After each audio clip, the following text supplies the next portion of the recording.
नमस्कार किसान भाइयों, मैं विक्रम तोमर आपके अपने फसल समाधान चैनल में आपका स्वागत करता हूं। किसान भाइयों, आज मैं बात करने वाला हूं गर्मी के दिनों में बोए जाने वाले धान के बारे में। जैसा कि आप देख रहे हैं पैडी PV 1509, जो गर्मी के दिनों में आप इस वैरायटी को लगा सकते हैं।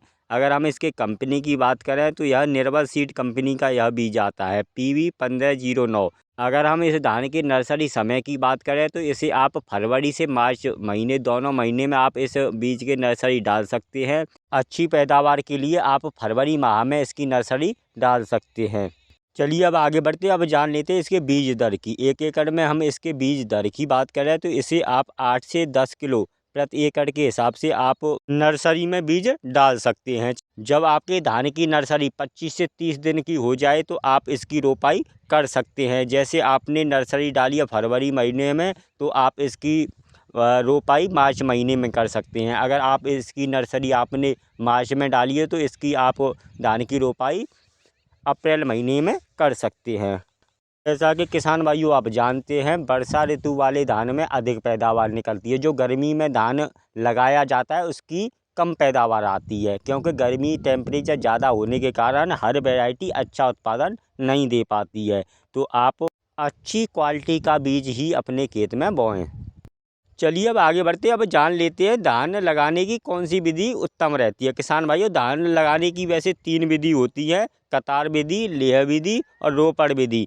हमारे भारतवर्ष में सबसे ज़्यादा रोपाई विधि यानी रोपड़ विधि के द्वारा धान की खेती की जाती है। पहले धान की नर्सरी तैयार की जाती है और 30 दिन होने के बाद उस धान की रोपाई की जाती है। यह विधि उत्तम रहती है, इसके द्वारा ही धान भारतवर्ष में ज़्यादातर लगाया जाता है। चलिए, धान की नर्सरी डालते समय आपको किसान भाइयों कुछ सावधानी बरतनी है।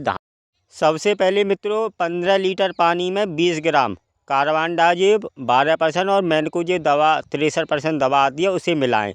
उसके बाद धान के बीज को पानी में डालें और अच्छे से हिलाएं। ऊपर जो भी धान आए उन्हें निकाल दें। 12 घंटे बाद पानी में फूलने दें। जो धान आपने डाला है 12 घंटे तक रहने दें। शाम को धान को जूट के बोरे में निकाल लें और बोरे सहित एयर टाइट प्लास्टिक में पैक करके 24 से 36 घंटे के लिए कम ठंड वाले एरिया में कवर करके रख दें। या धान को भूसे में रखना भी अच्छा विकल्प है। जहां आपके कमरे में भूसा हो वहां आप रख सकते हैं। नर्सरी में डोज, नर्सरी में क्या क्या डालना है: 5 किलो धान के लिए एरिया, 3 मीटर चौड़ाई, 5 मीटर लंबाई, 2.5 किलो DAP, 2.5 किलो यूरिया और इसके साथ आपको लेना है 2.5 किलो ह्यूमिक एसिड और 2.5 किलो रीजेंट दीमक के लिए डालनी होती है।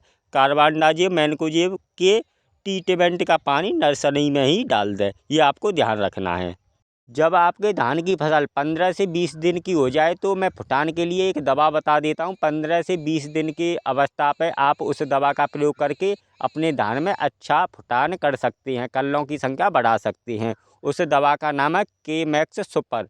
यह कृषि रसायन कंपनी का यह केमैक्स सुपर आता है। इसे आप 4 से 5 किलो प्रति एकड़ के हिसाब से आप इस केमैक्स का प्रयोग यूरिया के साथ कर सकते हैं। बहुत खरपतवार की दवा बताना मैं भूल गया हूँ किसान भाइयों। जब आप रोपाई अपने धान की रोपाई करते हैं तो रोपाई करने के 24 घंटे बाद एक दवा आती है पैटीला क्लोर, आप उसका इस्तेमाल करके धान के खरपतवारों से छुटकारा पा सकते हैं, क्योंकि वह दवा काई जमा देती है ऊपर और घास निकलती नहीं है।